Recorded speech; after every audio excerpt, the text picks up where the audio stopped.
আচ্ছা, আমরা বই কেনা বন্ধ করব না? ও, চালিয়ে দিয়েছিস? আচ্ছা, এই কথাটা আগেও বলেছি, আবারও বলছি, বই কেনা বন্ধ করব এটা একটা মিথ। যারা বই পড়ে তাদের কাছে এটা একটা মিথ, এবং এই মিথটা বারবার ভাঙে, আমি নিজেও জানি। প্রত্যেক মাসেই বই কেনার পর মনে হয় না আর না, এবার টাকা বাঁচাতে হবে, এবার টাকা সত্যিই সাশ্রয় করতে হবে, হয় না। তো এবারেও কিছু কিছু বই কিনে ফেলেছি, সেই বইগুলো নিয়েই আপনাদের সামনে চলে এসেছি। কিন্তু এই বুক ট্যুরটা করার পেছনে একটা বিশেষ কারণ ছিল। যে কোনো ভিডিওতে চলে যান, যদি থ্রিলারের রিভিউ আনি আমরা বা ডিটেকটিভের রিভিউ আনি, একটা কমেন্ট অবশ্যই আপনারা ওখানে কেউ না কেউ করে থাকেন, সায়ন্তনী প্রতিদ্বন্দ্বীর বই কই, সায়ন্তনী প্রতিদ্বন্দ্বীর বই কই, তো বা অধীরা সিরিজের বই চাই, সর্বনাশিনী চাই, চুপি চুপি আসছে চাই। তো এত শুনেছি আমরা সায়ন্তনী প্রতিদ্বন্দ্বের নাম, তো ভাবলাম না এবার ট্রাই করতে হয়, তো তার জন্যই কিনে নিয়েছি চুপি চুপি আসছে এই বইটা। সায়ন্তনী প্রতিদ্বন্দ্বের লেখা, বিভা থেকে প্রকাশিত, 266 টাকা প্রিন্টিং প্রাইস এটার। এই বইটা, এই বই সম্পর্কে আমি কিছু জানি না, মানে এতটাই কম জানতাম এই বইটার সম্পর্কে, কেনার পর আমি জানতে পেরেছি এটা দ্বিতীয় পার্ট এই সিরিজের। এর আগে আছে সর্বনাশিনী, হয়তো সেটাও খুব তাড়াতাড়ি কিনবো। তবে এইটুকুনিকে আমি জানতে পেরেছি, ওটা না পড়েও এটা পড়া যেতে পারে, এবং এটা পড়লেও কোনো কিছু স্পয়লার পাবো না। তো আমি পড়া খুব তাড়াতাড়ি শুরু করব। এখানে কী লেখা আছে আমি সেটাও পড়িনি, কারণ কিছু কিছু বই পড়তে গিয়ে আমার মনে হয়েছে এইটুখানি পড়লে অনেক কিছু বেশি জানিয়ে ফেলে।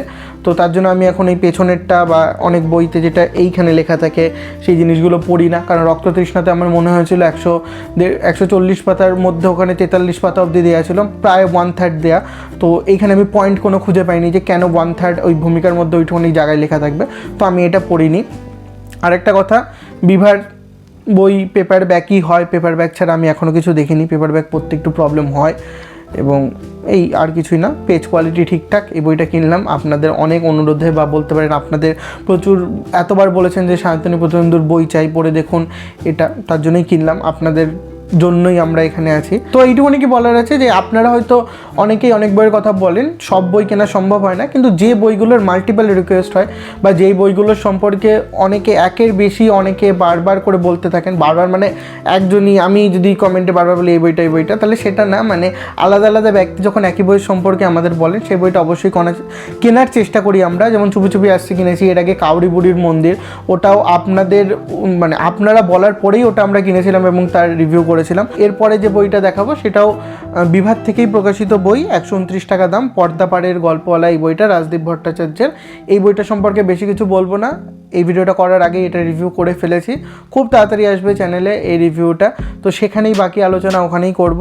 রাজদীপ ভট্টাচার্যের লেখা, শুধু এইটুখানি বলবো ইলাস্ট্রেশন আছে বইটায়, যেটা এই বইতে নেই।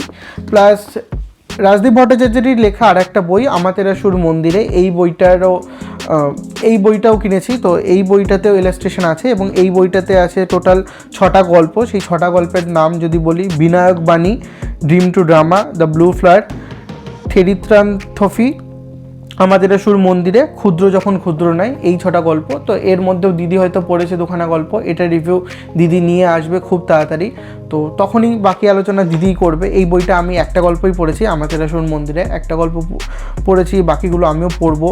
তো এই ছিল এই বইটা, এটাও পেপার ব্যাক, 149 টাকা দাম। এবং বিভার পেপার ব্যাক ছাড়া আমি আজ পর্যন্ত আর অন্য কিছু দেখিনি। যদি আপনারা বিভার হার্ড কভার দেখে থাকেন বা জেনে থাকেন, অবশ্যই কমেন্ট করে জানাতে পারেন যে বিভা থেকেও হার্ড কভার প্রকাশিত হয়। আমার যদি এইটাও বই কেনার মতো এই মিথ থাকে, তাহলে অবশ্যই ভেঙে ফেলতে পারেন এই মিথটা। তো আজকের বুক ট্যুরের শেষ বই যেটা দেখাবো সেটা হলো হুতুম প্যাঁচার নকশা, কালীপ্রসন্ন সিংহের লেখা, একটা বিখ্যাত বই, এবং আমি কিনে নিয়ে, এটা দিদি কিনেছে, কিন্তু আমি ছিলাম কেনার সময়। তো এই বইটার কন্টেন্ট সম্পর্কে আমি তেমন কিছু জানি না। এই ভিডিও করার মাঝখানে আমি দেখলাম কলিকাতায় বারোয়ারি পূজার প্রচলন কীভাবে হলো, বা চড়ক পুজোর প্রচলন, সেই সম্পর্কে লেখা আছে। এছাড়াও এখানে দেওয়া আছে হুজুগ, ছেলে ধরা, প্রতাপচাঁদ, এরকম ছোট ছোট, হুজুগটা একদমই কম। এই বইটা আমি জানি না, কিন্তু বইটার নাম আমিও শুনেছিলাম, দিদিও শুনেছিল, সেখান থেকেই বইটা কেনা। এই বইটার দাম 80 টাকা প্রিন্টেড প্রাইস, এবং কোথা থেকে প্রকাশিত, মাইতির বই এটা। তো মাইতির পেজ খুব একটা ভালো হয় না, আমি দেখিনি আজ অবধি, সেরকমই একদম এপাশ থেকে ওপাশ দেখা যাওয়ার মতো পেজ, কিন্তু কম টাকায় মাইতি বা শুভম, কামিনী এরা যেটা দেয় সেটা বাকি সবাই দিলে আমাদের মতো যারা বই কেনে তাদেরই সুবিধা হয়। বিশেষ করে পত্রভারতীর কথা বলছি, কারণ আনন্দ নামেই বদনাম। দেখেননি অবশ্যই দেখে নিতে পারেন কেন পত্রভারতীর কথা বললাম। তো এই ছিল আজকের ভিডিও। যে কটা বই কিনেছি সে কটা বই নিয়েই দেখালাম। প্রথম বই হলো চুপি চুপি আসছে, শান্তনী পথচন্দ্রের লেখা। এরপর রাজদীপ ভট্টাচার্যের লেখা পদ্মাপাড়ের গল্পওয়ালা, আমাদের সুর মন্দিরে, এটাও রাজদীপ ভট্টাচার্যের লেখা, এবং কালীপ্রসন্ন সিংয়ের লেখা হুতুম প্যাঁচার নকশাই বইটা। তো আজকের মতো এইটুখানি, কি দেখা হবে পরের দিন পরের কোনো ভিডিওতে। ততক্ষণ ভালো থাকবেন, বই পড়বেন।